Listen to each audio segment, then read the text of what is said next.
Channel भक्ति संगनी में आपका बहुत बहुत स्वागत है।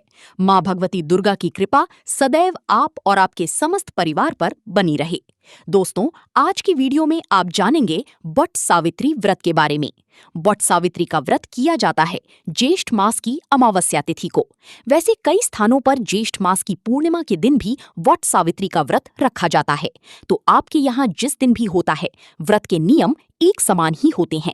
ये व्रत धारण किया जाता है पति की लंबी आयु की कामना से, अखंड सौभाग्य की कामना से और सुख समृद्धि की कामना से।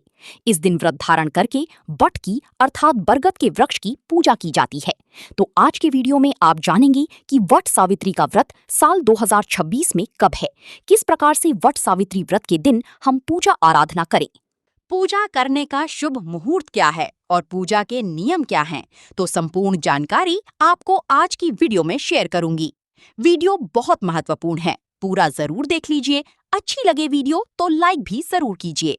तो सबसे पहले जानते हैं कि ज्येष्ठ मास की अमावस्या तिथि कब प्रारंभ होगी और कब समाप्त होगी।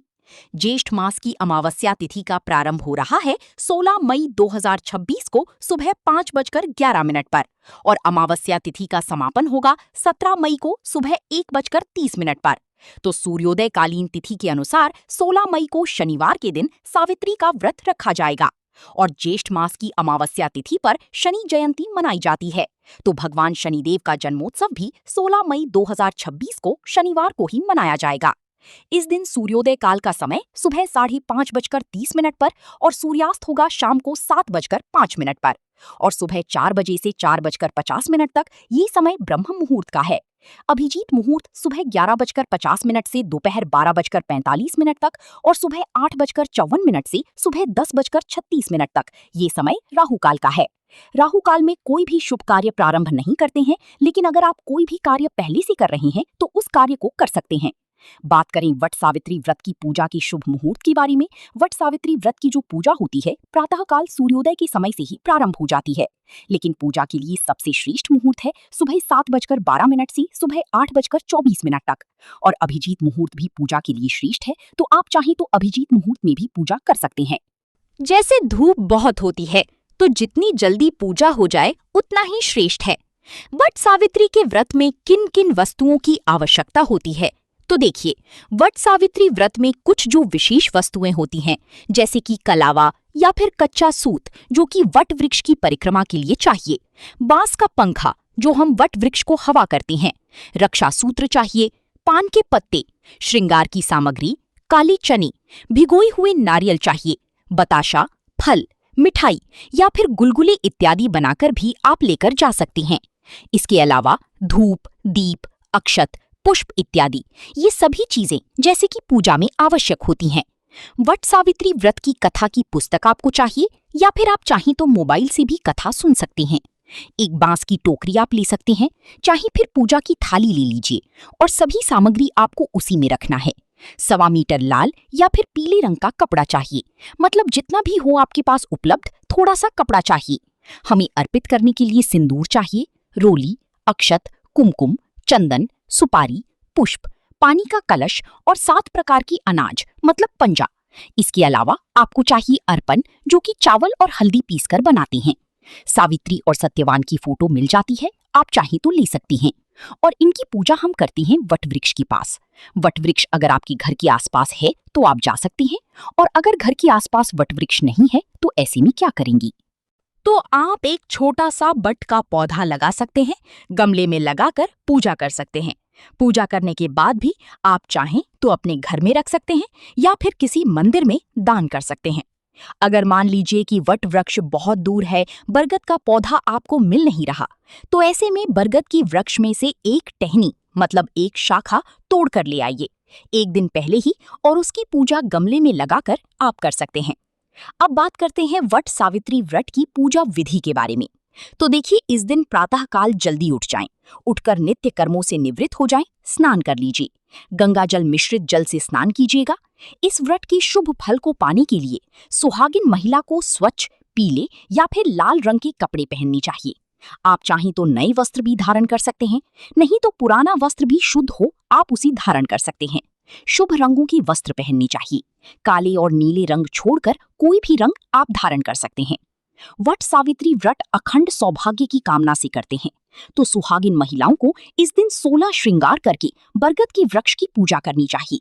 तो हाथों में मेहंदी, पैरों में महावर, चूड़ियां इत्यादि सभी चीजें धारण कर लीजिए और अच्छे से तैयार होकर बरगद के वृक्ष की पूजा करनी है। अगर आप घर में पूजा कर रहे हैं तो कलश की स्थापना कर सकते हैं, लेकिन अगर आप वट वृक्ष के पास जाकर पूजा कर रहे हैं तो कलश की स्थापना करने की आवश्यकता नहीं है। वट वृक्ष की जड़ में जल अर्पित करके और धूप, दीप, अक्षत, पुष्प इत्यादि सभी चीजें अर्पित कर दीजिए। सभी चीजें वट वृक्ष की जड़ में ही अर्पित करते हैं। विशेष रूप से बरगद की पत्ती पर सभी चीजें अर्पित की जाती हैं। इसके बाद सावित्री को सुहाग की सामग्री अर्पित कीजिए। सिंदूर लगाइए। वट वृक्ष की जड़ में सिंदूर अर्पित करते हैं, सिंदूर लगाते हैं और फिर परिक्रमा करते हैं। जितनी भी इच्छा हो आप परिक्रमा कर सकते हैं।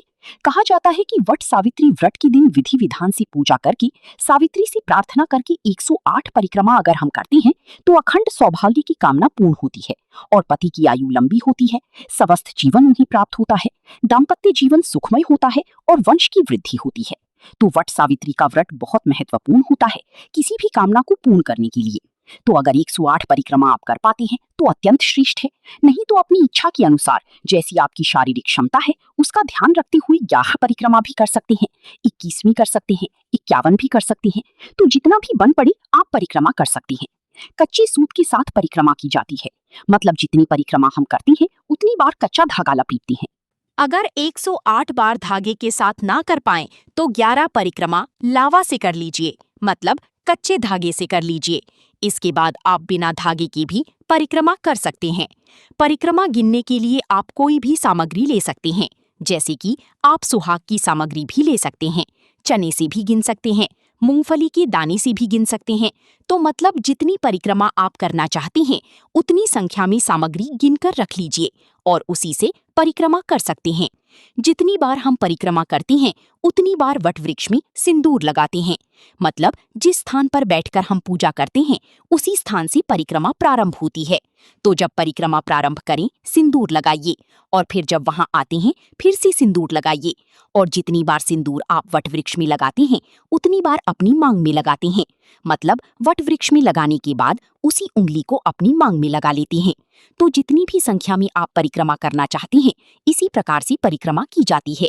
एक और चीज का ध्यान रखना है, जब हम परिक्रमा करते हैं तो धागे को तोड़ती नहीं है, मतलब जहां से परिक्रमा प्रारंभ करते हैं जितना भी धागा आप परिक्रमा में यूज करते हैं इसके बाद जो धागा बच जाता है उसी तोड़ना नहीं है, वहीं आपको पेड़ में ही फंसा देना है। गांठ भी नहीं लगाना है, बस आपको वहीं पर फंसा देना है, लपेट कर छोड़ देना है। परिक्रमा पूरी करके कथा सुन लीजिए या फिर कथा सुनने के बाद भी परिक्रमा कर सकते हैं। जो भी आपके आसपास बड़े बुजुर्ग हैं सबकी चरण स्पर्श कीजिए और जो सुहागिन महिलाएं हैं उनको सिंदूर लगा दीजिए। इसके बाद आपकी पूजा पूर्ण हो जाती है। आप वहां आसपास के लोगों को मिठाई, प्रसाद इत्यादि जो भी आपने अर्पित किया है भोग में उसमें से आप वितरित भी कर सकते हैं। और अगर आप कथा ब्राह्मण से सुन रही हैं, जैसे कि वहां कोई ब्राह्मण है जो कथा सुना रहे हैं, तो आप उन्हें प्रसाद भी दीजिए, दक्षिणा के स्वरूप में कुछ पैसे भी दीजिए और जो सुहागिन महिलाएं आपने अर्पित की हैं उसमें से कुछ चीजें आप ब्राह्मणी के लिए दान कर सकते हैं। फिर सावित्री सत्यवान से क्षमा प्रार्थना कर लीजिए। व्रत में, पूजा पाठ में भूल चूक के लिए, अपने अखंड सौभाग्य के लिए प्रार्थना कर लीजिए। इसके बाद घर आकर पति की चरण स्पर्श कीजिए। घर में जो बड़े बुजुर्ग हैं उनकी चरण स्पर्श कीजिए। बांस की पंखी से पति को हवा कीजिए। इसके बाद सबको प्रसाद का वितरण कीजिए और फिर स्वयं भी आप प्रसाद ग्रहण कर सकते हैं। अब जैसे देखिए, कई स्थानों पर वट सावित्री का व्रत धारण करते हैं तो पूजा पूर्ण करने के बाद फलाहार कर लेते हैं और फिर शाम के समय मीठा भोजन करते हैं। और कई स्थानों पर ऐसा भी होता है कि पूजा पूर्ण करने के बाद भोजन कर लेते हैं। तो जैसा आपके यहाँ होता है, जैसा आपके परिवार में होता है, आप उस प्रकार से कर सकते हैं। अब जैसे कई भक्तों के प्रश्न आते हैं कि क्या पहली बार वट सावित्री का व्रत हम धारण कर सकते हैं? जी हाँ, धारण कर सकते हैं। पहली बार अगर व्रत शुरू करना चाहते हैं तो आप बिल्कुल कर सकते हैं। अच्छा, कुछ लोग ऐसे भी हैं जिनके व्रत बीच में छूट जाते हैं किसी भी कारणवश, जैसे बीमार पड़ गए तो इस वजह से छूट गया, या फिर डिलीवरी थी इस वजह से छूट गया। तो अगर आप शुरू करना चाहते हैं तो इस बार से प्रारंभ कर सकते हैं। अगला प्रश्न आता है कि पीरियड्स में वट सावित्री का व्रत कैसे करें? देखिए, अगर आप पहली से व्रत करते हैं, मतलब हर साल व्रत कर रहे हैं, तो इस बार भी आप व्रत कर सकते हैं। पूजा किसी और से करवा सकते हैं। परिवार में कोई है तो पूजा कर देगा, या फिर मानसिक रूप से प्रार्थना कर सकते हैं। लेकिन अगर आप हर बार व्रत करते हैं तो इस बार भी व्रत कर सकते हैं। अच्छा, पहली बार शुरू करना चाहते हैं और पीरियड्स में हैं तो कैसे करें? देखिए, फिर मत कीजिए शुरू। अगर आप पहली बार ही पीरियड्स में हैं तो क्यों करना है? फिर अगली बार शुरू कर लीजिएगा, क्योंकि संकल्प लेना पड़ता है, पूजा करनी पड़ती है, बहुत सारे नियम होते हैं जो पहली बार किए जाते हैं। तो पहली बार जब हम कोई भी व्रत करते हैं तो शुद्ध अवस्था में प्रारंभ करना चाहिए। तो दोस्तों, वट सावित्री व्रत से संबंधित ये आज की जानकारी उम्मीद करती हूँ आपके लिए उपयोगी होगी। वीडियो अच्छी लगी हो तो लाइक कीजिएगा, संभव हो तो शेयर भी कीजिएगा, और चैनल पर पहली बार आए हैं तो सब्सक्राइब करके बेल आइकन को जरूर पास कर लीजिए। अगर आपको आज की वीडियो अच्छी लगी है तो मिलती हूँ मैं आपसे अगली वीडियो में। तब तक के लिए जय श्री राधे।